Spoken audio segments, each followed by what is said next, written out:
So, hi everyone. Thanks, Sally, for joining us again, and thanks to the Education Champions for coming along to this panel. And following Sally's talk, the panel will be on the topic of educational resilience.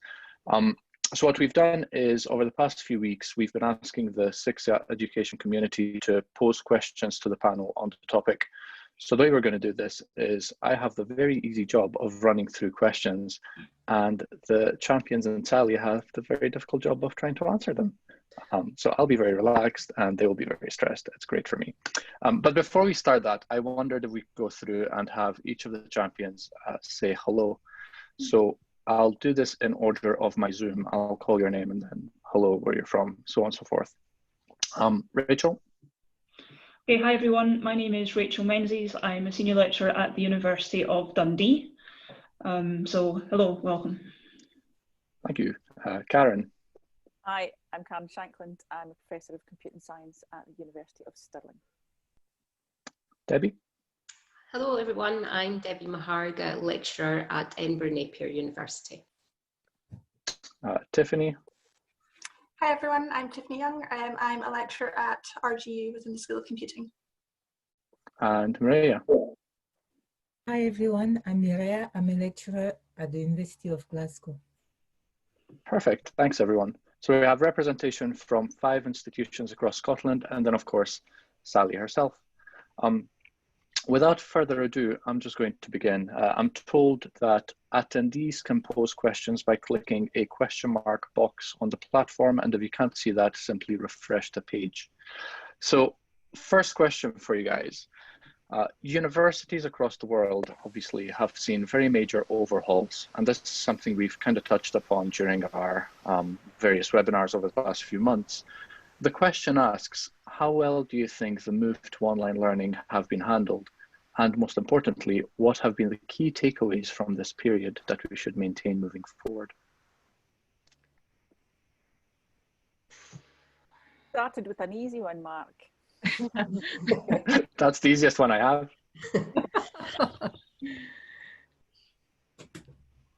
So what's really surprised me about this kind of change has been the sudden shift in HE to rapid iteration. I'm every day amazed at what can suddenly happen immediately that previously needed a long lead time. And of course, it's not going to be ideal because we all know this triangle where things can be fast, cheap, and good, and you can have 2 of 3, right? But so I think there's kind of some work to be done to reflect on that and iterate that perhaps a little more slowly through the next year or so. But for me, that's been the biggest win, I think, is that suddenly change can happen and you can really start innovating in ways that maybe wouldn't have been possible without the changes due to COVID. Mm-hmm. Yeah, Yes, no, I definitely. agree. Yeah, I think definitely I agree as well. I think one of the things that we need to consider going forward is that a lot of the changes we've put in place have been because we had to, you know, without any great amount of planning and not necessarily with the, you know, with the best intentions in terms of the time that we had. So we were looking for a kind of quick fix or, you know, just something that we could make do with. And I think if it's going to continue longer term, then we do need to go back and evaluate what we've done and think about those changes that we've made, thinking about our learning and teaching and assessment approaches, and give all of that a little bit more thought than we have so far. Well, It's actually something. Yes, I agree with both of you there. That there has always been a little bit of resistance to change before, but now because of COVID-19, everyone has been forced to do stuff that they wouldn't have normally accepted to do, or they would have taken time to implement. How well? Well, we've all prepared.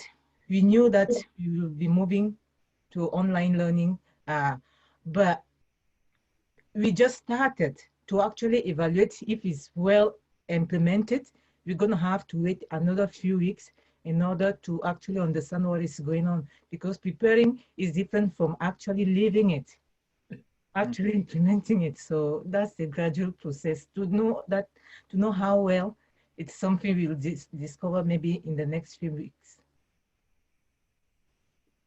Absolutely. I think both you and Debbie touched upon an interesting thing. And during Sally's talk, you know, at the end, I picked up on that quote, post-COVID will not be the same as pre-COVID. And during her talk, or during your talk, Sally, I was constantly keeping at the back of my mind that a lot of what we're doing is really putting plasters on things and trying to get on with what we really need to be doing, which is teach our students the best way we possibly can. But I think this concept of evaluating, and not just evaluating within institution, but evaluating across institution, is only going to help us push into the post-COVID in a stronger and more sustainable way. Yes, I mean, I genuinely believe it was a concept I was quite resistant to when I first had it, that the function of a university is to guarantee the staff to the students. And so I historically have said that online learning, so getting an online degree won't catch on, because the reason you go to Stanford or Edinburgh or RGU or Stirling is to be with those staff, those students. The university is guaranteeing you something there that you can't get online. The question is, can we give it online? I think that's a really interesting evaluative question. Mm-hmm. And I think some things are easier to do online than others. Certainly everything I teach this semester is very straightforward to port to online, thankfully. But I have colleagues teaching subjects like photography, videography, VR, and that's much trickier to get right when students can't be guaranteed equipment. Yeah, but I think it's also really important to bear in mind that even if it's maybe the way in which you as a lecturer teach is not that different, you're just doing it in front of a camera to in a lecture hall, actually the way the students are experiencing that is very different, and the experience for them of just getting it all through a computer rather than having their peers around them and having you physically there where they can see you and so forth. That is, even though the contents might be straightforward to communicate that way, it's a very big difference in how they learn, and that will impact on how they respond to it. And I think it's actually at this stage, as I said earlier, it's quite difficult to evaluate how big that impact is going to be and whether they're going to be all right or not, because it's, you know, we're just at the beginning. Mm-hmm. Absolutely. Fiona, do you want to say hello actually before we move on? Sorry, I missed you from the introductions thing. Yes, I'm sorry, I've just joined. I was teaching from 9 till 10, so I couldn't be here earlier, but I'm Fiona. I'm a reader in computing education at the University of Edinburgh. And Thank you for joining. Karen, I saw you had your hand up.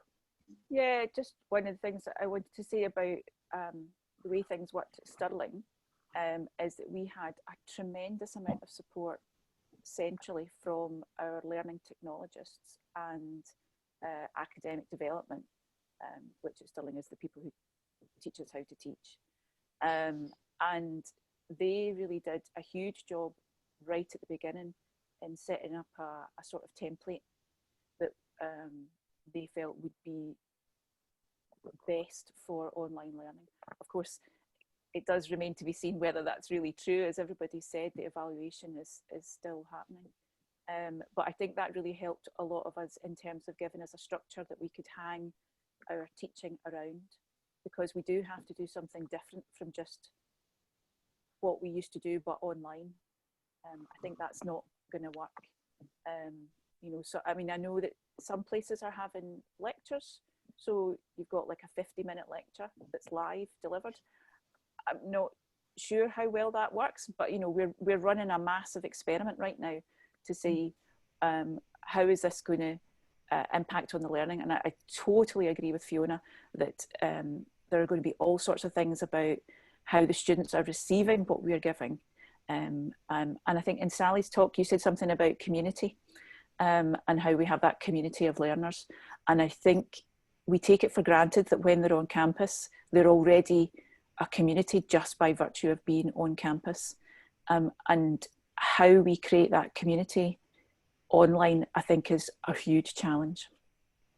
And that idea about how to create that online community is really important. And at this point, I want to put a huge shout out to all of the students from Dundee who went on internships, because them coming back and I kind of like, you know, online chats with them, tell me how it worked. And that has taught me so much more than anything else this summer. The students have been out there, right, what happened when you got there? How did you make friends? How did you figure out what everybody does? And that kind of process has been absolutely invaluable. And I think we forget that the students teach us as much as we teach them.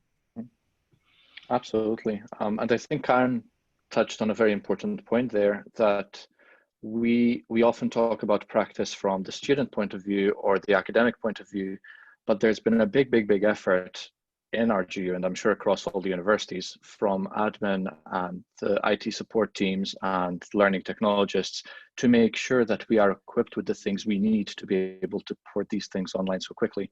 So to echo Rachel's shout out to students, I think a shout out to everyone who is normally in the sidelines, making sure the systems work. They're actually working now. So that's a great, I think, community win on everyone's part. Yeah. Okay, we have a set of questions that have come in, again, following on from Rachel's comment there on the students. So the first one here is, how do we support students who find that their mental health and well-being is negatively affected in these new online days? And I'm sure we've all encountered this. Yeah, I think this is a huge issue. I mean, we know that the mental health in students, there's a lot of mental health issues in any case, and we know that of all demographics, students and young people and also working mothers are the ones whose mental health has been most impacted by COVID.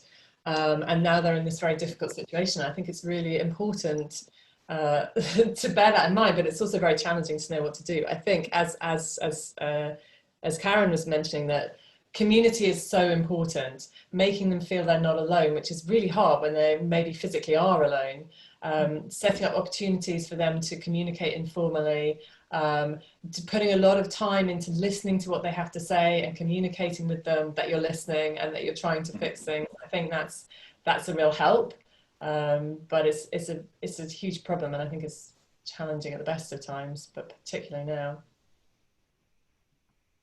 I would totally agree with that, and I think that the idea of trying to build a community is hugely important for students always, regardless if they're being able to come on campus or not. And that's something that within RGU we put a sort of a big strong push on, of trying to get students to kind of organise informal communities outside of RGU as well, so something that we don't have control over, as well as something that we can actually facilitate and control ourselves. So I think that doing a big strong push towards that, as well as just making sure that students are aware of the resources that are available for them, and for us to kind of just be there as a helping hand and be able to signpost them in the right direction of any support and help that there is out there. Are you doing anything across years, so having existing second or third year students buddy up with the first years? Yes, we do have a buddy system in place at RGU, and we also have the opportunity for previous students for during induction to come and speak to the new students coming into that year, whether it being continuing students or students that are directly entering. But in this new online world? I think that's something that we are, I couldn't say for certain, but I think it is something that we're looking at doing. I don't know if Mark, do you know any more about? It's kind of what I meant about saying we're bringing more staff in. There's not staff, there's more resource, more different people, more different voices into the equation. I think the more students are exposed to, the better it is. I've actually been really surprised and impressed, disclaimer, I've only taught one class so far, by how quickly and how well students reacted to breakout groups. So every time I teach a face-to-face class, I try to buddy students up and get them to explore, to code together, because there's value in that. And they're always very resistant on day one because they don't know each other. On Monday, I tried this with my first years, and every time we had a breakout session, they were begging me for more time. And they weren't doing the tasks, they were just speaking. But it was so important to them to have that community, to meet the person who should be sitting next to them. And at the end, I think we spent half the session just letting them do that, speak to each other, get to know each other, because the people you meet at uni are meant to be your friends for the next X amount of years. And I think making those bonds, making that networking is possibly more important than learning outcomes at this stage. Mm-hmm. Yeah. No, I think you're absolutely right. And we've, the feedback we've had from some of our students, particularly our direct entrance students that have come from college, is that they are struggling to feel part of something. You know, if they're joining a class and a session where there are students that have been there for the last number of years, they feel probably more isolated than they would have done on campus. And I think breakout rooms are working really well to kind of mix them up, get them to kind of engage with each other. And maybe we thought about breakout rooms purely from an academic teaching perspective. And maybe we could have timetabled more sessions that were just get to know each other, that kind of social interaction, team building activities. I think we probably could have done more of that initially. And that's maybe one of the lessons that we've learned so far. Yeah, so, I was going to say, one thing we've done in Edinburgh in informatics is we set up a course called Informatics Connect, which is a non-academic, non-assessed course, but it's all about working in groups. So they're in groups. There's a theme of the week. This week we're doing how to do effective group work, and we're also going to be looking at challenging issues they might face and doing some fun things. And but the real focus is to have this time where they can just have a discussion session with a group that they're with, and there's no kind of academic pressure and material they need to get through, but it's really primarily about building those connections and helping them meet each other. To enhance this, these different groups, the community building, we've actually created different, not only breakout room for those who are using Zooms, which we encourage to use frequently, but on Teams, we've managed to create a structure where students are in smaller group to get the chance to know each other. For each lab, the lab are subdivided in tiny groups, so they get to talk to each other all the time. Because we do realize it's online and it can be quite overwhelming being alone there. So this is a structure that a working group developed over the summer, and we explain it to all the lecturers, and we are trying to implement it. As I said, we only started last week, and to evaluate whether it's actually working and in supporting students, in bringing them together so that they don't feel alone, mostly our first year students. And also we've managed to get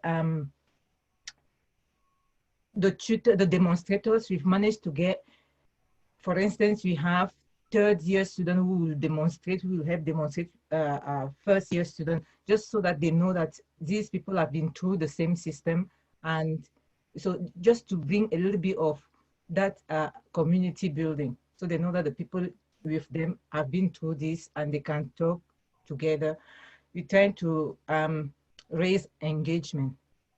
So we are hoping, well, in terms of well-being, we have put in place a lot of structures, and we have a lot of people trying to support them, and we push that information there as well, that guys, you are not alone, please come to us. We know we cannot see you, but we are here for you. But it's tough. We will only find out a little bit more in a couple of weeks or so. Of course, but actually, sorry, Sally, go on, you go. Well, I was just going to say that one of the things that surprised me that works surprisingly well in Zoom is doing peer instruction questions. Peer instruction is, I know you do it a lot at Glasgow. It's slightly different in Glasgow than we do, but it's one of the great successes of computer science education research in that it's been proved to work at scale and across institutions. And so, if you're not familiar with it, you ask a question with it's a hard question, a disciplinary hard question with 4 choices. You get them to vote on their choice. You put them in small groups, discuss, and then they vote again. So they see how you can see how they're learning from each other, and they can see how they're learning from each other, and then you argue through the answers. Now we've done it with Zoom, just using random breakout rooms, so they see someone else each time they go away and discuss the problem. And I know in Glasgow, I think Quinn has been trying to put them in in stable groups. Yes, that's what it's doing. Yeah, that's right. And so we've done it randomly, and it's for us it seems to be working as well. So I mean, that will be an interesting thing to look at, to see if the random or the named works better. Fascinating. And I think one thing online lets us do is probably it lets us experiment with a lot of different styles of teaching very, very rapidly. But I was going to ask Rachel to talk about something actually, because we're all touching on the idea of community. Last year, in a flash of inspiration, I think Rachel led a piece of work on using Slack to try and foster a community of practice across students. So Rachel, I don't know if you want to say something about that and how you feel that the lessons learned there apply to what we're now going through. Yeah, so I think the reason that I kind of had this issue I needed to solve is that I had a really diverse cohort. So I had a very large first year class. Students were coming from the art school, they were coming from psychology, I had some engineers, and I had computing scientists. And they don't all speak the same language. So getting them to build a community between each other is actually quite difficult, especially when the medium is computing. So the computing scientists are kind of on top of the hill and everyone else is trying to get there. So what I did was I just started a Slack for that class. And it was specifically so that you can kind of have your voice heard in amongst the big group. You can create channels to talk about things you want to talk about. And it was almost a way for me to kind of deal with the many different versions of questions that were coming, because they were all from a different place. And what was really great is that students used that as a medium to build community. And originally it was a way to make things more efficient. You know, that was the original thought behind it. But actually we found that students were using it to not to post in public channels, but to have back conversations with each other. So students were using it as, when you look at the metrics, the public channels weren't really doing very much, but all those private channels were absolutely soaring in terms of engagement. So it didn't look like anyone was engaging, but actually when you looked a little bit further, it was a really strong way for them to engage. And I think that's what came out of it, was that they kind of felt safe, because although they were in a big group, they could find interested parties, that there was a place for everyone to be together. You know, art students want to use a different medium for communication, as do computing students. Art students don't know what Discord is, computing students get frustrated. This was just one central place where everything happened. So that, I think, was a really valuable exercise, and just giving them the space. You know, we were talking about they want the space in breakout rooms. Having that chat persisted throughout the whole semester, with a bump at assignment times, of course, but it was fairly stable at other points. Is it something you're going to replicate this year? Yes, this year we're going to do something slightly different, because our institution has bought into Microsoft Teams. Yes. And I'm super wary about kind of plugging lots of different things in when it's not necessary. So we're going to do it on Teams and see what happens. That's exactly what we did on Team, because you have those private channels for small groups, and then they come under the umbrella of the lab and all these things. So that's exactly what you described there. So you are yet to see if they feel more engaged, more confident when they are in tiny groups.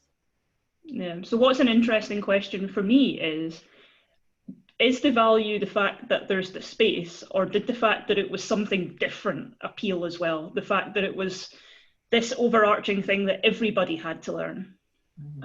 Because I think there is still disparity between the different schools at my institution on how much they use Teams. So I have a slight concern that there might be a bit of an imbalance there, but we'll see. Were they using the Slack synchronously with other activities? So were they somewhere and using Slack as a back channel conversationally, or were they going there to do something? Originally, I think they started to discuss an assignment, and then it became just an asynchronous, almost social thing after that. Okay. So taking all this on board, and I'm leading this into a question we received, we've spoken about breakout groups and lab communities and using things like Slack and Teams to foster these communities, as well as obviously seeing our own students through Zoom and Blackboard Collaborate and whatever else we're using. But the question says, I have a virtual class of 150 plus students. How do I start to detect the vulnerable students and support them?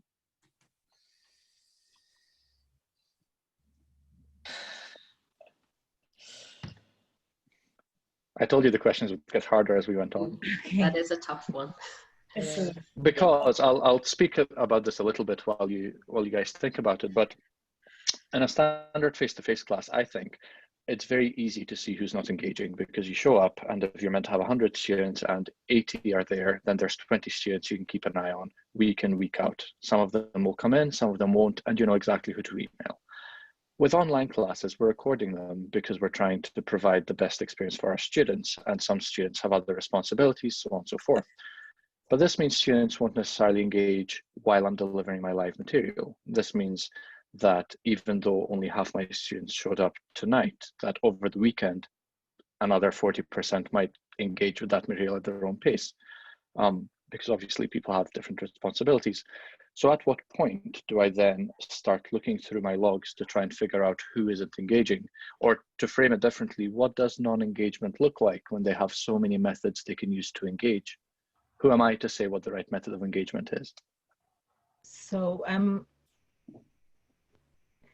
in a lecture, that's a little bit difficult, but in the lab, as I said, the setup we have, it's very easy to identify those who are not engaging because the group are tiny, and the demonstrator can easily pinpoint the people who basically never tried to engage. In a group of 4 or 5 students, it's quite easy to pinpoint those ones. However, at the university, we have developed an application that we will be able to collect all type of information and to measure we are trying to identify students at risk, as you said, those who are not engaging from an early stage. So the application is not live yet. Probably next week or 2 it's going to be live. So you collect all type of information. It will enable us to see those who are engaging with all sorts of platform we have there and everything, and probably help us a little bit more. Otherwise, it's going to be very difficult in a live Zoom session to know who is engaging or who is accessing the material or who is doing what. But for the lab, it's fairly easy for us because the lab are very small. Yeah. I think, as you say, small groups are a really big part of this. I think one of the reasons students sometimes stop engaging is because they feel very invisible. And if they're in a small group and they know it'll be noticed that if they're not there, that really encourages engagement, and you can see who's not engaging. I think also things like quizzes and small assessments can really help. We've been having a discussion at Edinburgh about whether you should have engagement, actual marks for engagement, or very simple quizzes that you're actually, 1 or 2% to try and encourage them to do it, or just putting quizzes there that are not assessed but they're expected. Initial feedback I've had from people who've done quizzes that are not assessed is that actually not many people are doing them. But if you're having early assessment, small assessment that people are supposed to be engaging with, and those that aren't engaging, that's a good way to flag them and to see what's going on. I know that Quentin last year, he used to, it always includes, during the lecture, it only include those questions where they give some marks, and the labs, they get lab takes, so they can accumulate these to get a little bit of marks. So I believe some of the lecturers are doing it this year as well, that during the lecture, they will put a question there. However, I'm not quite sure those who are giving some marks to those questions or not, but they are trying to get them engaged and to also know that they are there because they actually answer those questions. Yeah, I think in terms of the kind of PDT role that we all have, it is more important this year than ever. And it's not necessarily just about academic engagement, but it is about that sense of community that we've already discussed. Do they feel part of their institution, of a group? And how do we foster that? Because I think that's probably the important starting point. And if we can build that part, then they will hopefully engage with the academic stuff as well. Mm-hmm. Yeah, I think you need to get humans in there somehow. Mm-hmm. There's particularly when we're talking about vulnerable, it may be not a question of academic engagement. It may be, they just can't function with the infrastructure. A colleague of mine years ago used to do something she called the 2 photographs test, which is early in the semester, she'd say, go and get this form from this office, get 2 photographs of yourself, stick them on the form and bring them here. There was no point to doing this except to see if they could do all these things. And I think some variation of the 2 photographs test might be quite useful. You know, go to this Moodle page, go to this Slack channel, go to this Zoom meeting and do this, might actually flush out some people who just can't cope with that, that we can then put other things in. And the other thing I'd say is it's not just us, you know, get their colleagues to grass them up. You know, I haven't seen him, you know, is he walking around? I haven't seen him all morning, you know, to again, give them some kind of collaborative responsibility. And I think what you're saying about, you know, the students, I think, and this is just Rachel turning into like, thank you to the students for everything, but you know, 99% of I'm worried about this person for me comes from a student who's worried about a fellow student. Yep. So for me, it's really important that I keep that informal channel to the students open, that they don't feel they're making a big song and dance if they have to book an appointment and come and tell me that, you know, I wander around the labs to find out this information. How do I replicate that? So I think that's really important, that you give the students the vehicle to say, I'm concerned about this, rather than it becoming a formal request. The system we are building, they can actually flag themselves that they are having struggle. They just flag yourself, and then you get invited, you get to talk to people as well. We're giving them all type of opportunities, apart from trying to identify them in any other way. We also give them the opportunity to flag themselves quite easily, not the lengthy email, just clicking a button. And then we know that, okay, you've clicked this button, it means that you need help. Something is wrong. So we try to get in contact as soon as possible. And I think it's so important to give students the ability to be responsible for each other, but also the ability to be responsible for themselves. You know, in the old days, I was going to say pre-COVID, if a student felt they were struggling, all they had to do is either wave at me in the lab or just come to my office and say, look, so-and-so has happened, I'm not doing well. Whereas now it's a bit trickier, because yes, they could send me an email, but that is for a student not perhaps an easy thing to do, to open an email and say, I am struggling. What we've done at RGU is we have open office sessions. So we have our 2 hours, office hours. We use Whereby or Zoom. Students click a link and immediately they're there. And it's up to them if they want to share face or mic or nothing, but they know that 4 o'clock on a Tuesday, 4 o'clock on a Wednesday, I'm there to speak to. And actually, a lot of my students have been using it to identify themselves as struggling. I'm not doing well. My parent has COVID. I don't know what to do. Often they're not looking for a solution. They're just looking for someone to speak to. And I see everyone nodding at this point. How important is it that we speak to students, as Sally said, like humans, as opposed to like students? Very important. Communication has always been important, because by communicating, by talking to students, having that conversation is a relief. It's that you are sharing the issue you are facing, you are sharing with somebody else. And sometimes it just relieves the stress talking to somebody, although you don't get the solution, because you keep everything inside and it can make you feel really anxious. So it is important. And also because we don't get to see them anymore, so we have to talk to them a little bit more than ever. Even if you didn't do it before, now is the time to even get engaged with them, because that distance we are facing right now is adding on top of everything they have. So it is important talking to them. Which leads me beautifully to our next question. So the question says, does the concept of resilience place responsibility for success with the student rather than the lecturer? Yeah, absolutely. Sorry, Fiona. You go first. I think one of the things that I've seen just in the last week is that we've had a huge turnaround in putting the responsibility for learning onto our students. And I think for some of them, it's a bit of a shock. You know, so we always want our students to be independent learners, but I think this year more than ever, we've suddenly moved from having quite a lot of structure to support them in that transition, because I think they come in not particularly independent learners these days. And now we've just gone, here's all the stuff, off you go. And yeah, some of them are struggling with that. and it will be a good place for them to get to be that more independent, more responsible learner. But I think there's a huge opportunity for institutions to say, well, you know, we fulfilled our part of the bargain. We put all of the materials online. It was your job to read them. And actually, that's quite hard. I'm sure everybody here has signed up to a course and not actually completed it.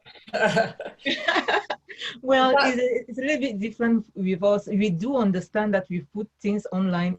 It's up to them to go and access it. But we are providing more support than ever. We tend to get them to know that, listen, we know that it's very difficult to just go online and start learning and do stuff. So we are here for those who need extra support. We are now bringing opportunities to support people. It's difficult. It's absolutely difficult. So that's what we've been planning. That extra support is a requirement, is a must. So I wouldn't say that we place the responsibility entirely with the student, because we do know that it's not easy, mostly for those who just came in, like our first year. If making materials available was enough, then we just need libraries, you know. It's not enough. And that's what, Mark, when you were talking about looking at how students were engaging, and some come to the live lecture and some watch the recording afterwards, that was immediately what I was thinking, is that's actually putting a lot on them. That's challenging. If you say 11 o'clock, this is your lecture, you've got to go, that's how their life is organised, they just do it, and that's what they're used to, and it's really easy. But if you say, it's there, watch it any time, they'll be like, okay, I'll get around to that, and actually that takes quite a lot of organisation to be able to learn in that way, and they haven't been learning that in schools. And I really think we need a lot of statistics around this to look at, actually, when we put those lectures online, are the ones who didn't go to the lecture, are they watching it or not? And if they're not watching it, can we structure things somehow and give some kind of reward or feedback to make that something that they do more, or help them to make alternative timetables that work with their time zone when they're going to do it? I don't know. I think it's very challenging just to expect them to be able to organise their lives that effectively. It is. Out of curiosity, how are you all structuring your timetables? So for us, every undergraduate class starts at 2 o'clock on a different day, and that way they have a schedule that they're used to, and there's no change to it. 2 o'clock is class time. How is it in other institutions? So at Dundee, what we've done is we have said that all of our sessions, there will be no lectures, there will be no just delivery of materials. Every session will involve some kind of active learning. So those sessions will either be in person or online or duplicated, depending. And that's a challenge, really, because this is where the timetabling issue comes in, is that you might, for one class, have 2 hours to attend, but you have 8 hours of material to get through before you get there. So yeah, ours is very random. Yeah, at Napier, all of our students have a timetabled on-campus session, which is optional. You know, they can choose whether to do that, so it's therefore recorded and you know, uploaded, or they can watch it live depending on what the lecturer has done. But we don't have the consistency that you have, Mark, in terms of those, you know, those slots. So you know, they'll all have different timetables because of that. They're kind of spread out over the week, more like a normal timetable, I would say. But I'm not sure how successful that would be, and I quite like the idea of that. You know, every day at 2 o'clock. That sounds like a good idea, particularly for new students. I think having a routine is really important, especially if you're a new student. I'd quite like, I was going to say off the record, but this is going live. I'd quite like in a few weeks to be able to get together and look at all the different approaches and try to identify best practice coming out of it. There was a slide I tweeted a couple of weeks ago from Joe Miliano in the States, and it's a slide that talks about student expectations, which I think is quite harsh to introduce in week 1. But there was a quote in it that I quite liked, and he says to them, just because I say something, don't assume you've learned it. And I tried using that quote on Monday with my first years, and actually generated a really big discussion about what is learning. And I remember one of them said, but it is, as soon as you say something, that's me learning it. And then we started talking in breakout groups about the importance of going away and reflecting and trying and practicing and failing and succeeding. And it was a really, really good discussion, actually. So I wondered if any of you use something similar to set expectations, for lack of a better word, at the beginning. Well, what we told our students is that we are all learning together. So at the end of it, we will all see how we did well.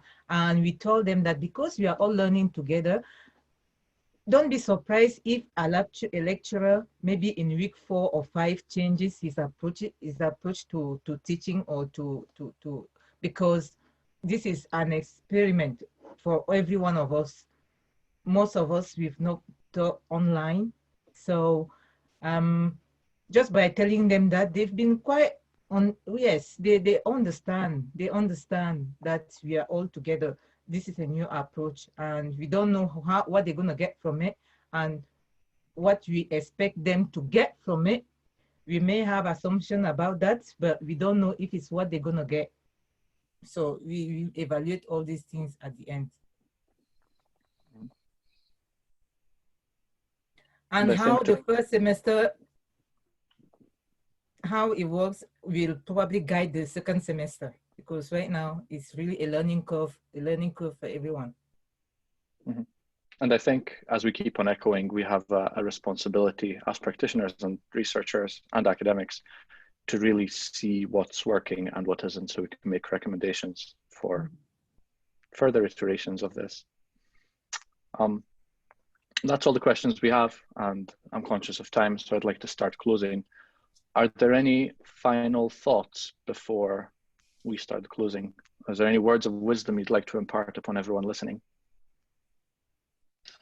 I guess I'd just like to make the point that this is a real time for learning for us, and I think it's really important that we're actually kind of doing research around what is being effective and what are we learning from this, and that we're sharing different approaches as much as we can, like you suggest, Mark. I think that's really important, and seeing because we don't know, we're all operating in the dark, but we can get a lot out of this if we can really learn a lot about education from this if we focus on that.